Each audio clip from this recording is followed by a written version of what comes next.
Bom dia, irmãos queridos, neste segundo domingo de Quaresma, dia 16 de março. Bom dia, queridos irmãos e irmãs.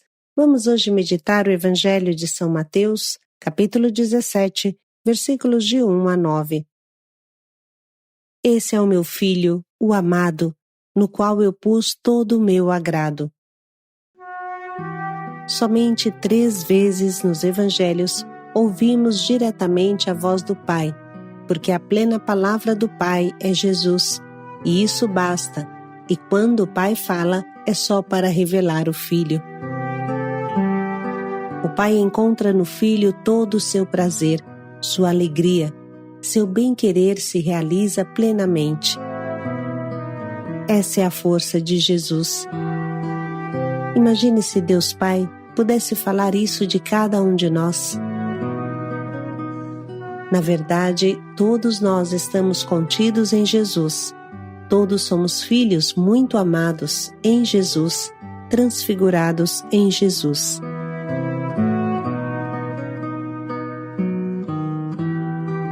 O Senhor esteja convosco. Ele está no meio de nós. Proclamação do Evangelho de Jesus Cristo segundo Mateus. Glória a vós, Senhor. 6 dias depois, Jesus levou consigo Pedro, Tiago e João, seu irmão, e os fez subir a um lugar retirado numa alta montanha. E foi transfigurado diante deles. Seu rosto brilhou como o sol e suas roupas ficaram brancas como a luz. Nisto, apareceram-lhes Moisés e Elias, conversando com Jesus. Pedro então tomou a palavra e lhe disse: Senhor, é bom ficarmos aqui. Se quiseres, vou fazer aqui 3 tendas, uma para ti, uma para Moisés e outra para Elias. Ainda estava falando, quando uma nuvem luminosa os cobriu com a sua sombra. E da nuvem uma voz dizia: Este é o meu filho amado, nele está o meu pleno agrado. Escutai-o. Ouvindo isso, os discípulos caíram com o rosto em terra e ficaram muito assustados. Jesus se aproximou, tocou neles e disse: Levantai-vos, não tenhais medo. Os discípulos ergueram os olhos e não viram mais ninguém a não ser Jesus. Ao descerem da montanha, Jesus recomendou-lhes: Não faleis a ninguém desta visão, até que o Filho do Homem tenha ressuscitado dos mortos. Palavra da salvação. Glória a vós, Senhor.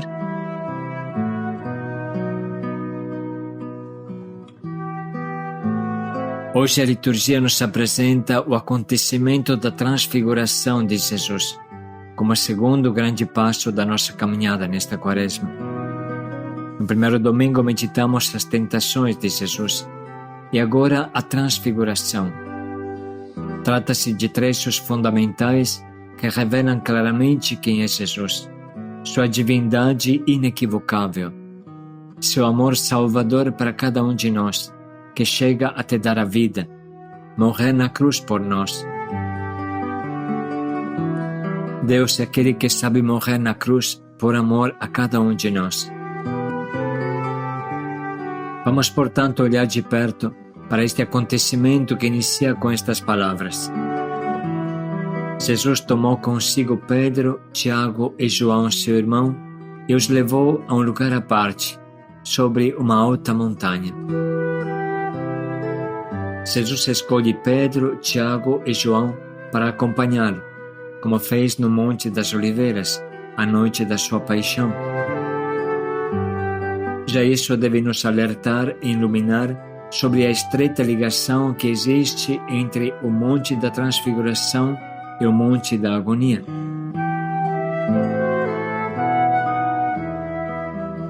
Na verdade, os montes, na Bíblia, são lugares especiais de contato com Deus, como que igrejas feitas pela própria natureza.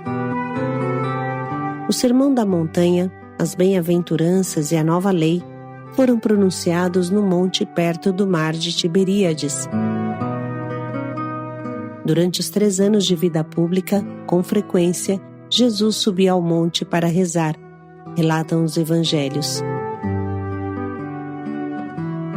Existe, pois, o Monte da Tentação, para onde o diabo leva Jesus, como meditamos domingo passado. Existe esse monte que é o Monte da Transfiguração, assim como existe o Monte das Oliveiras, que é o Monte da Agonia, e o Monte da Crucificação, que é o Gólgota. E, enfim, o Monte da Ascensão, na Galileia. A vida de Jesus é marcada por vários montes sagrados. É evidente que por trás desses montes aparecem o Sinai, o Horebe, o Moriá, famosos montes bíblicos da revelação do Senhor. A característica dessas montanhas é que são lugares de paixão e revelação gloriosa.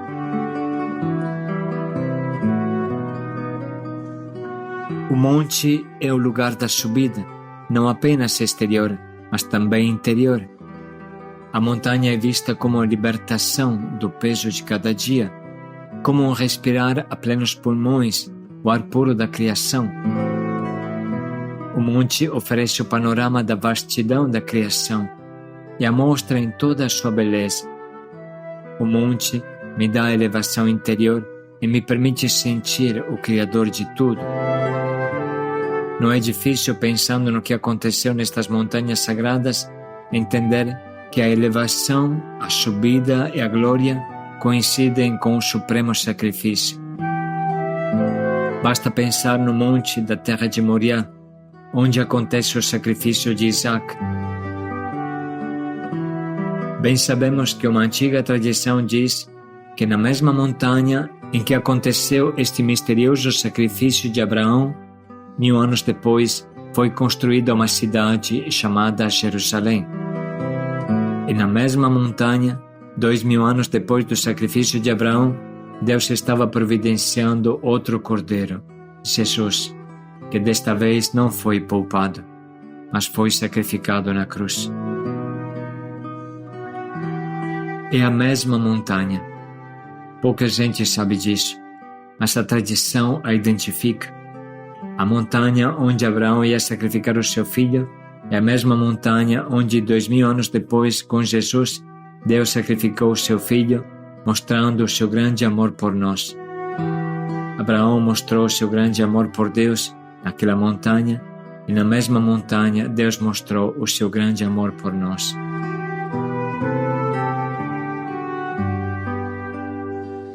Vamos agora entender melhor o que é essa transfiguração.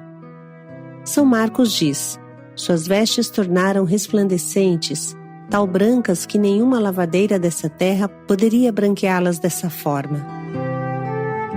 São Mateus explica melhor: seu rosto resplandecia como o sol, e suas vestes tornaram-se brancas como a luz. São Lucas coloca bem em destaque a oração. Diz que Jesus subiu para rezar, e enquanto rezava, o aspecto do seu rosto alterou-se, e seus vestidos se tornaram de uma brancura fulgurante. Lucas expressa claramente que a transfiguração é um acontecimento de oração, e nesse diálogo de Jesus com o Pai se manifesta a mais íntima penetração entre o Pai e o Filho, e essa experiência se torna pura luz. Jesus brilha a partir de dentro, brilha de luz própria. Todos os seres humanos recebem luz de Deus, mas Jesus é Deus, é o astro nascente que brilha de luz própria.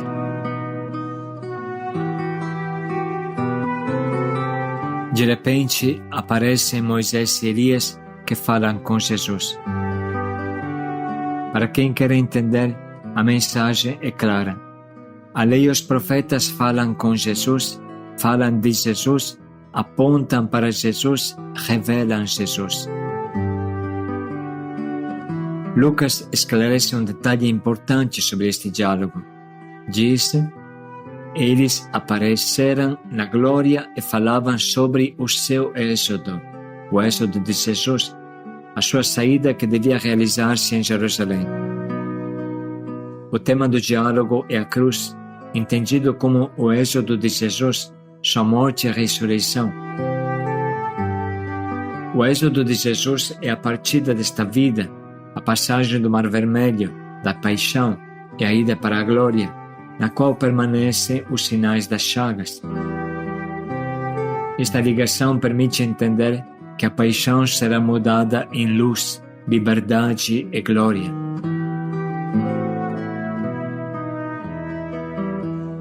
Enfim, vem o aspecto das tendas. No meio da confusão, do susto e da alegria por se sentirem diante de Deus, Pedro sai com uma expressão aparentemente estranha. É bom para nós estarmos aqui, vamos fazer 3 tendas. Mas devemos entender que essa frase não é tão estranha. O pano de fundo desse acontecimento da transfiguração é a festa das tendas, a festa dos tabernáculos, festa das cabanas, que durava uma semana. Durante essa festa, os judeus construíam cabanas e viviam nelas para lembrar o tempo que passaram no êxodo do deserto, caminhando rumo à terra prometida. Toda a transfiguração é vista em transparência dessa festa das cabanas. Por isso que Pedro diz, vamos fazer 3 tendas. Aparece claro, para quem se acostuma à linguagem bíblica, que Jesus é a definitiva presença de Deus no nosso meio. A humanidade de Jesus é esta tenda que acolhe Deus no nosso meio. Vamos lembrar que o evangelista São João, no seu prólogo, diz: o Verbo se fez carne e armou a sua tenda no nosso meio. Essa é a tradução exata deste versículo do prólogo. A tenda, durante o Êxodo, era o lugar da Arca da Aliança, o lugar da presença de Deus que morava numa tenda, como todos os israelitas moravam, debaixo de tendas.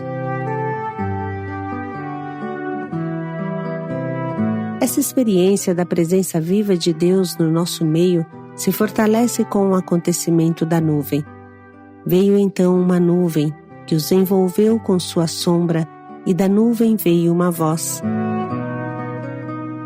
A nuvem sagrada, a Shekinah, era sinal da presença de Deus no meio do seu povo. A nuvem sobre a tenda da revelação, no deserto, mostrava a presença de Deus. Agora, é claro, Jesus é a tenda sagrada sobre a qual está a nuvem da presença de Deus. A voz que sai da nuvem é do próprio Pai e repete a experiência do batismo. Este é o meu Filho, o amado, no qual coloquei o meu agrado. Mas acrescenta uma palavra muito importante: escutai-o. É a ele que deveis escutar. Para um israelita, isso é claro. Moisés tinha recebido a Torá no Sinai e era esta lei que o povo devia escutar. Shema Israel, ouve Israel. Mas agora quem deve ser escutado e ouvido é o próprio Jesus. Jesus é a nova definitiva Torá, a nova definitiva lei que precisa ouvir, interiorizar e obedecer. A Torá é sintetizada e reexpressa em Jesus. Não é mais necessário se concentrar na Torá, na lei. Agora é em Jesus que precisa colocar os olhos e o coração. Jesus se tornou a divina palavra da revelação definitiva e completa. Muita coisa precisaria ainda clarear, como a forte e maravilhosa frase: nele coloquei todo o meu agrado. Mas por hoje é suficiente isso. Vamos, portanto, agora ouvir de novo esse trecho extraordinário. 6 dias depois, Jesus levou consigo Pedro, Tiago e João, seu irmão, e os fez subir a um lugar retirado numa alta montanha. E foi transfigurado diante deles. Seu rosto brilhou como o sol e suas roupas ficaram brancas como a luz.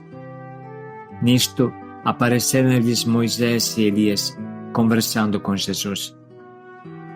Pedro então tomou a palavra e lhe disse: Senhor, é bom ficarmos aqui. Se quiseres, vou fazer aqui 3 tendas, uma para ti, uma para Moisés e outra para Elias. Ainda estava falando, quando uma nuvem luminosa os cobriu com a sua sombra.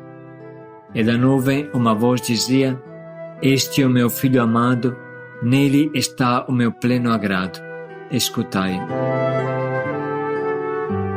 Ouvindo isso, os discípulos caíram com o rosto em terra e ficaram muito assustados.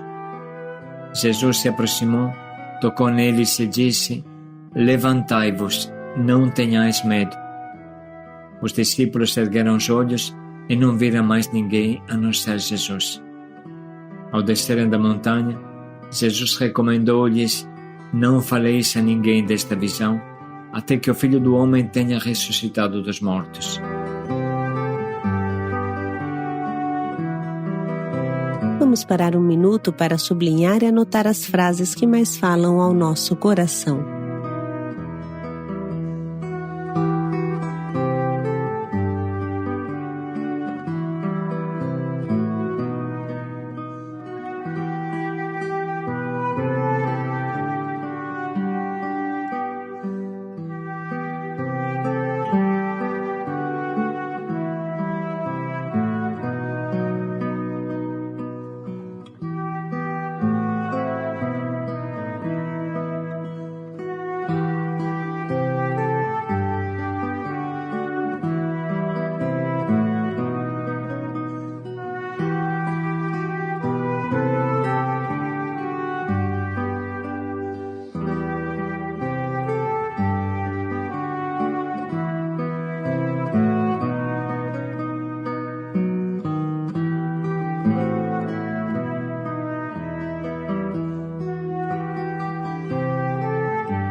Estamos prontos para escolher o nosso propósito, que nos ajude a dar a Jesus o justo lugar que Ele merece na nossa vida, ouvi-lo, obedecê-lo com todo o nosso coração.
Vamos dedicar mais um minuto para pensar bem em como colocar em prática esse nosso propósito.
Esse é o meu Filho amado.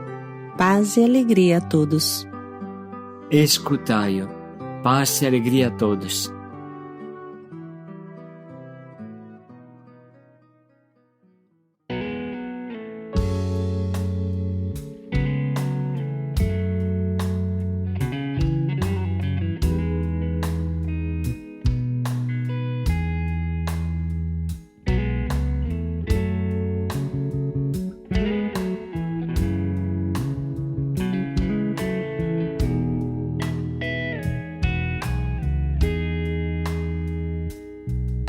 O mundo quer desfigurar meu viver,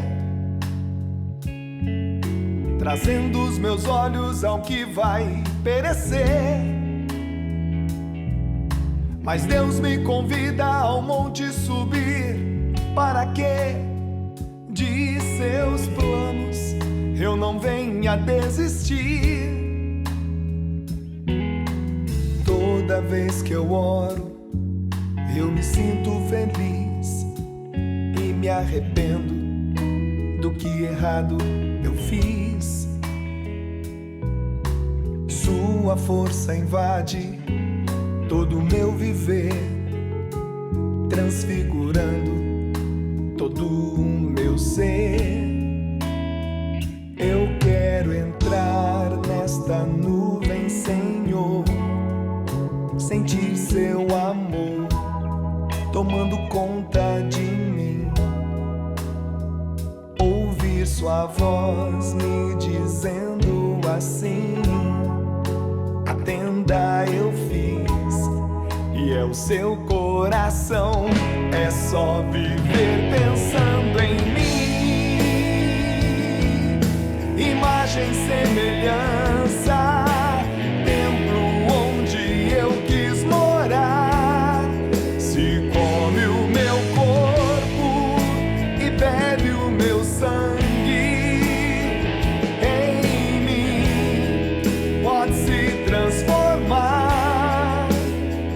Eu quero entrar nesta nuvem, Senhor, sentir seu amor tomando conta de mim, ouvir sua voz me dizendo assim: a tenda eu fiz e é o seu coração. É só viver pensando em mim, imagem e semelhança, templo onde eu quis morar. Se come o meu corpo e bebe o meu sangue, em mim pode se transformar.